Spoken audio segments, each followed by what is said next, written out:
How's it going, you guys? It's Will here, and today we're finally going to be looking at NECA's Godzilla 1964.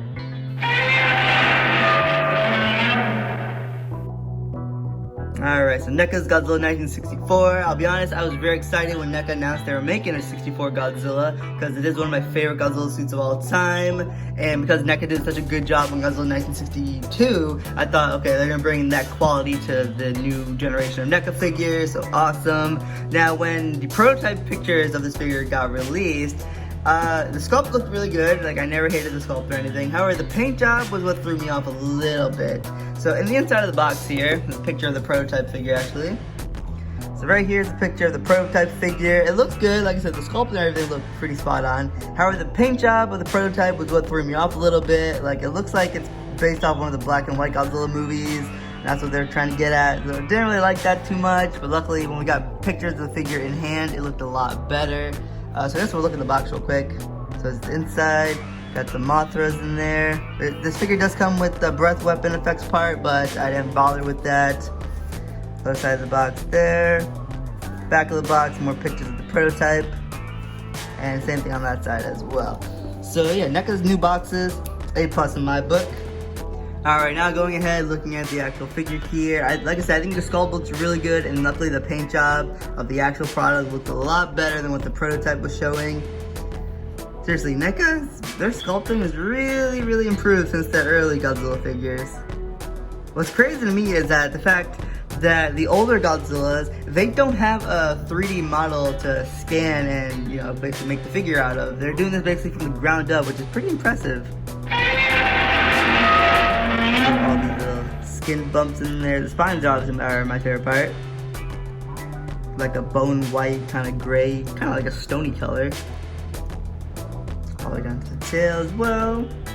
The little feet, his toenails, everything just looks good on this figure. The face is real good as well. They captured Godzilla's defined eyebrows, which is a signature trait of the 64 Godzilla. The face looks pretty good as well. Alrighty, now real quick, we'll just go ahead and get the articulation out of the way. There's actually quite a bit. Arms, slight bend here. The finger is actually bent, which was surprising to me. Zoop, zoop. A little bit of articulation in the head. Mouth can open and close, good feature in my opinion. The waist has a joint that swivels, okay. Tail has like a, not really a wire tail, but it has pretty good segments in it. The legs of mine are pretty stiff. They can move up there.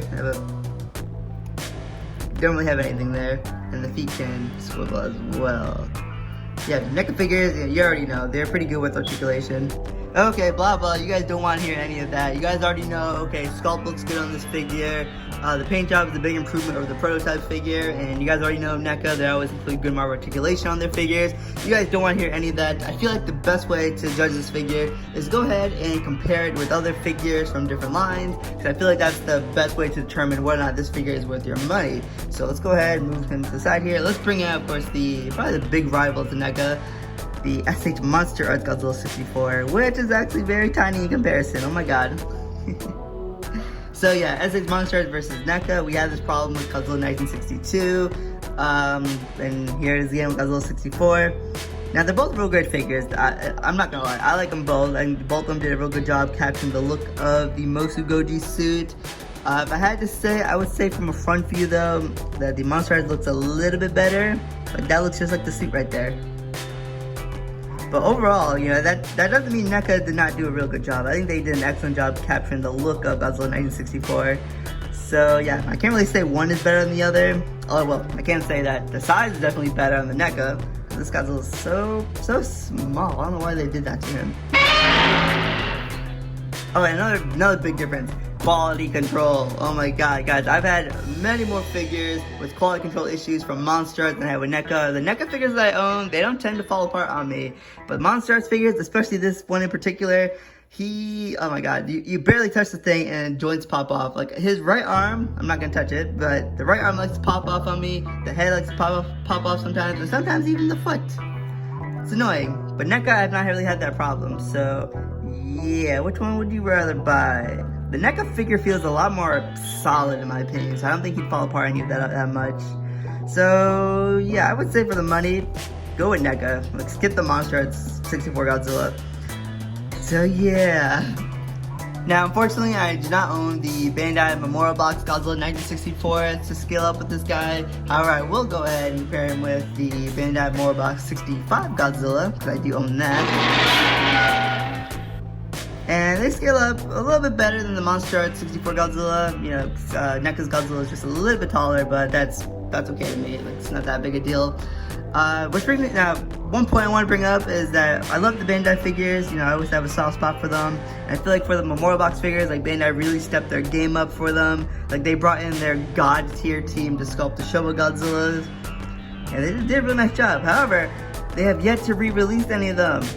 Like, come on Bandai, be nice, re-release the figures that people might want, like 65 Godzilla, 64 Godzilla, do what you did with Godzilla 68 and re-release the figure in part of the, you know, the standard tag series. But no, Bandai has not yet done that. They kept the Showa Godzillas, most of them exclusive to the Memorial Box set, which makes it very hard for people who might want the figures to find them. When you do find them over the Memorial Box figures, they go for pretty hefty prices on eBay. Like seriously, 65 Godzilla here cost me like $88. Ridiculous for one figure. And 64 Godzilla, the Bandai figure, goes a lot more than that. Like I've seen that figure go for like hundreds of dollars on eBay. When I saw it at G-Fest 2018, they wanted like $200 for him. Like not for one figure.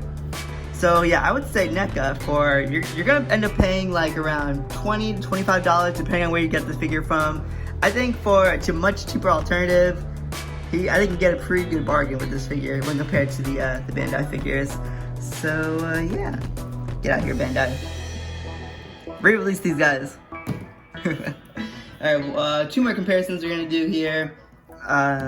This here is the X-Plex USA Godzilla 1964B, because this is based off the Ghidorah 3-headed monster suits. They scale pretty well together, they're about the same size. They look very similar to each other actually. Like their paint jobs look real similar. So yeah, just wanted to show this guy off because I had this figure for years. This figure is just basically a statue. Yeah, I haven't shown him off in a while, so I just wanted to go ahead and pull him out for this video. And then a quick comparison with Ultramarine here, you guys, because the 1964 Godzilla suit is pretty famous in the Ultramarine universe, as it was used to create two Ultramarine monsters. The suit was first used in the show Ultra Q to create the monster Gomez. Oh yeah, the 64 Godzilla received a pretty funky makeover with Gomez. Like they added the shell to him, they added long fangs and the hair. Yeah, it looked pretty different looking. And then for the Ultraman TV series in 1966, what they did was they combined the body of the 64 Godzilla and they used the head of the 65 Godzilla to create the monster Jiris. Yeah, they basically took the head of the 65 Godzilla because they couldn't use the head after what Gomez did to the head of 64 Godzilla. Took the head of the 65 Godzilla, attached on the body of 64, added the frill, painted it, and there you had the monster Jiris. So yeah, there we go, a little bit of trivia there. Alright, now finally, the comparison we're waiting for. Which figure is better from NECA? The 64 Godzilla or the 62 Godzilla? That's a real good question. I think NECA really stepped up their game for both of these figures actually. However, I still have a preference for the 62 Godzilla. I just think they knocked it out of the park with this figure a little bit more. Not to say that 64 is a bad figure. They did a real good job with it, but I just think that, I don't know, maybe because I didn't own a 62 Godzilla for the longest time, that I was real excited about it, but I don't know what it is. I just think that 62 is just a little bit more of a better figure. So overall, you guys, you know, if you just want Godzilla 1964 to just fill a hole in your collection, I don't think you can go wrong with the NECA figure here. You know, for the price, you know, $20, $25, you're gonna be getting yourself a real great figure. You know, has a great sculpt, you know, he's easily recognizable as Godzilla 1964, especially if you just look in the face and on the eyebrows. Easily recognizable as a 64 Godzilla. You're gonna be getting a figure that's a real good quality too. You know, the NECA figures, they have a good amount of weight to them, good amount of heft to them.